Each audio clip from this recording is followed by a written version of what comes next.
Who's the hottest man around? Oh yeah, he's heating up. He's on fire.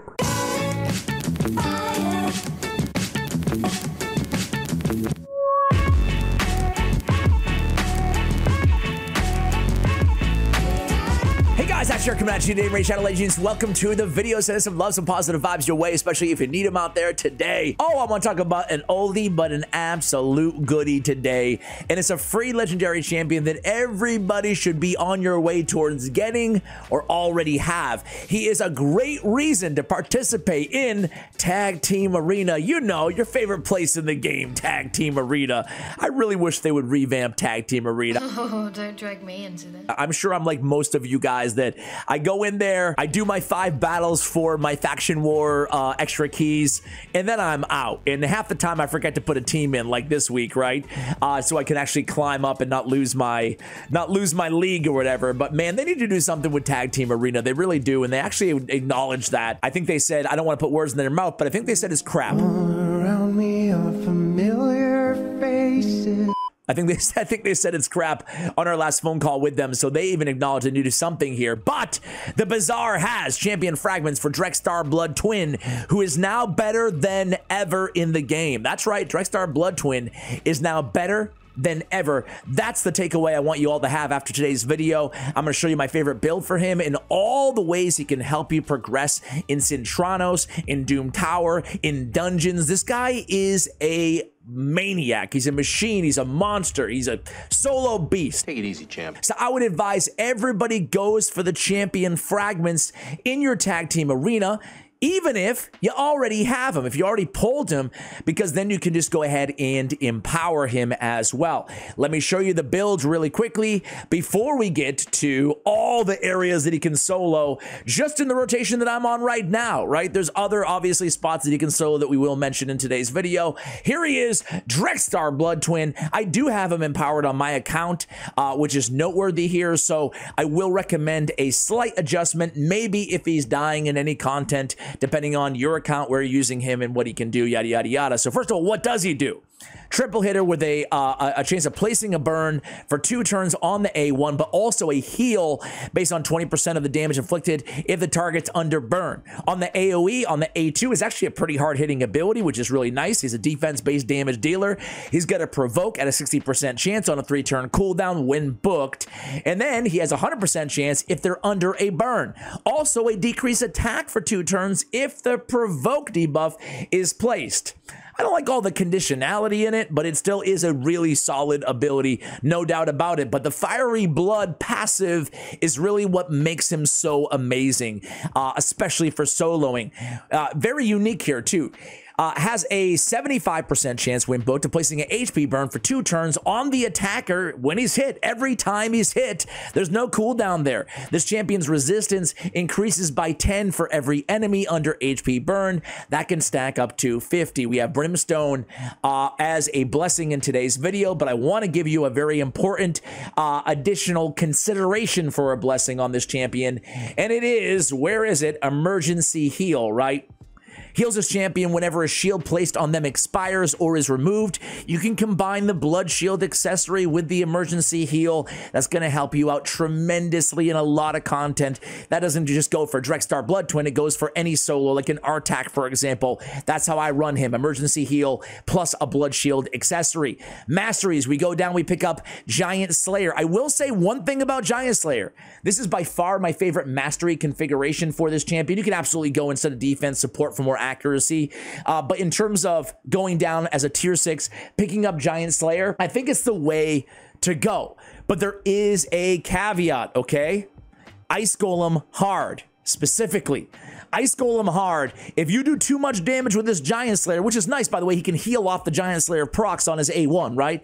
But if you do too much damage, especially in IG, it can be moved so he'll counterattack and wipe out a Drexthar. Just be careful of that. If you're running into that difficulty, just go ahead and switch Giant Slayer out and go with Unshakable or with Pinpoint, or Eagle Eye, excuse me, and Pinpoint Accuracy and all the accuracy masteries. You know your account and your situation better than certainly I do. So we put him in defensive gear. Now, he's a defensive-based champion. We don't have crit rate built on him. It's not necessary. He can deal some more damage, but most of it's coming from the burns in the way that we're using him in today's video, right? So I went defense here, but you can go HP percentage if he's dying. Kind of like when you're building a Godseeker Aniri, how you used to build the Godseeker Aniri for a Sand Devil run. Defense is important, right? Some players might make the mistake of just going all out HP percentage on the chest, HP percentage on the gauntlets, and it does make sense because they're healing based obviously on their HP, on a regen and a moral set, but you don't want to totally neglect defense, right? So the stats that I have in today's video are going to be 60k HP and 5600 on the defense.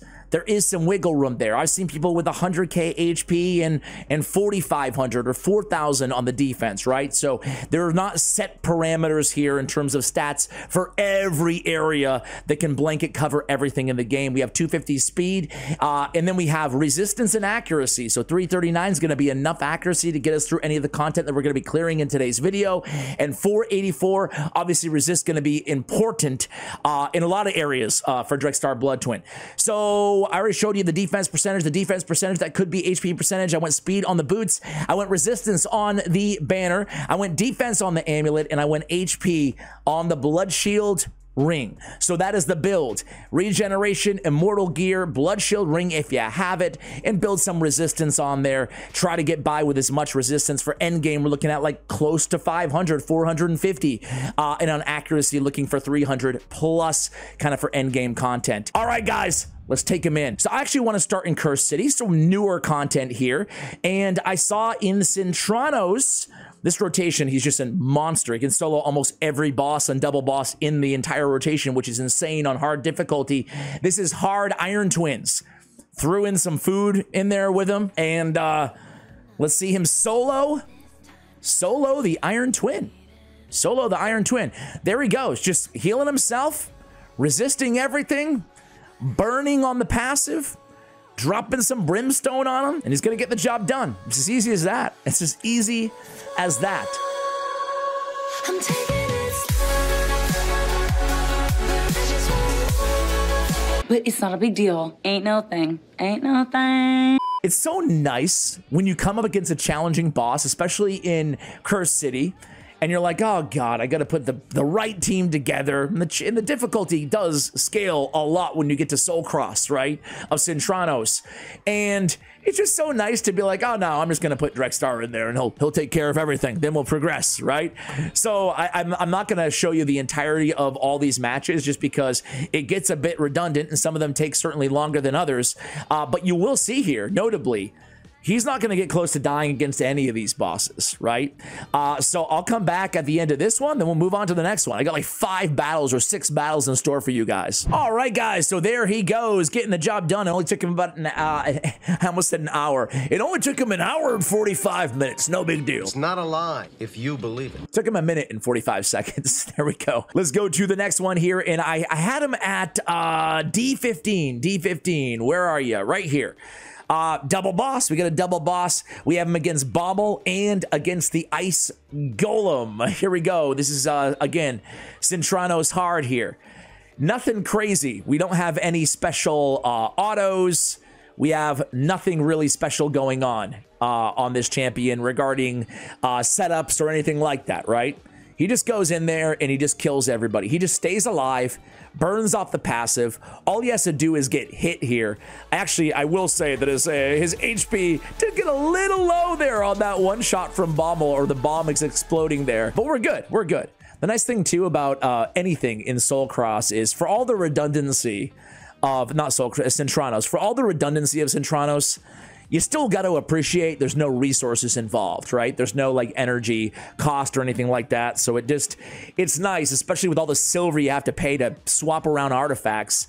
It is really nice to be able to go in there and not at least have to burn all your energy too, trying to formulate the perfect team.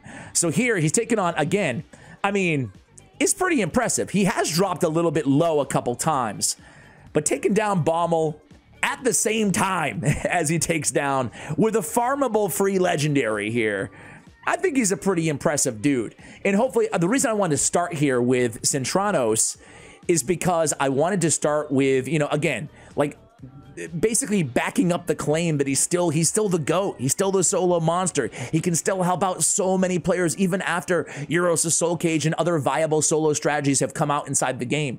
So there he goes, getting the job done against the double boss. Took him an hour and 26 minutes. And let's go into the, I had one more here. Let's see. Ah, yes, it was P5 against Sorath. So Sorath, obviously, he can solo the very most difficult final boss, Sorath from Doom Tower, but I'm not on that rotation right now, so I can't show you it, but I can show you it here, right? So very, very solid here.